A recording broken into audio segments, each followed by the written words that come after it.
ဟာပြောချင်တာတခုရှိရယ်နော်ငါဘာသာငါနေတာငါအလုံးငါလုပ်တယ်ငါဘာငါငွေနဲ့ငါရှာပြီးစားတောက်နေတာငါပတ်စံကြီးတန်ရှင်းတယ်ဟိုးအရှင်ကဖြစ်ပျက်ခဲ့သမျှအကြောင်းအရာတွေနဲ့လာပြီးငါ့ကိုကြိုက်မပေါက်နဲ့ငါဆိုတဲ့မိန်းမကလည်းဘသူ့မှာယူမဆိုင်နော်ပြောပြချင်တာတခုသိထားဖို့ကဘသူ့မျက်ရည်သားမှမပါဘူးငါလုပ်နေတဲ့အလုပ်ကတန်ရှင်းတယ်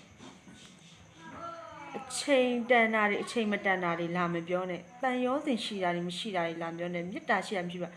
ခုချိန်မှာဟိုကိုနဲ့လုံလို့ရတဲ့ကိုသားသမီးကိုတောင်လူများပါစက်ပေါက်မှာလာပြီးတော့ဟာဘသူနဲ့လုံလို့ရလဲဘသူနဲ့လုံလို့ရတာလဲဆိုတဲ့ပတ်ဝန်းကျင်ကရှိသေးတယ်အဲ့ပတ်ဝန်းကျင်ကိုဂရုမစိုက်လို့ငါတကူတည်းတောက်ပပြီးတော့ငါပတ်ဝန်းကျင်မှာငါရှာပြီးတော့ကျွေးနေတာသိထားဖို့ကပြောချင်တာပတ်ဝန်းကျင်ဆိုတဲ့အရာကိုလည်းငါခေါင်းထဲမှာယူမဆိုင်လို့နော်ငါအသက်နဲ့ငါရင်းပြီးတော့ငါမွေးထားတဲ့သားသမီးကိုမျက်စောင်းတမြင်ထိုးရောက်မှာလာပြီးထိုးလို့တော့မရဘူးသိထားဖို့နော်မကောင်းတဲ့အကြောင်းတော့လာမပြောနဲ့ဇာကြီးဝင်းရွှေဆိုတဲ့ကောင်မအကြောင်းကောင်းကောင်းသိစီရမယ်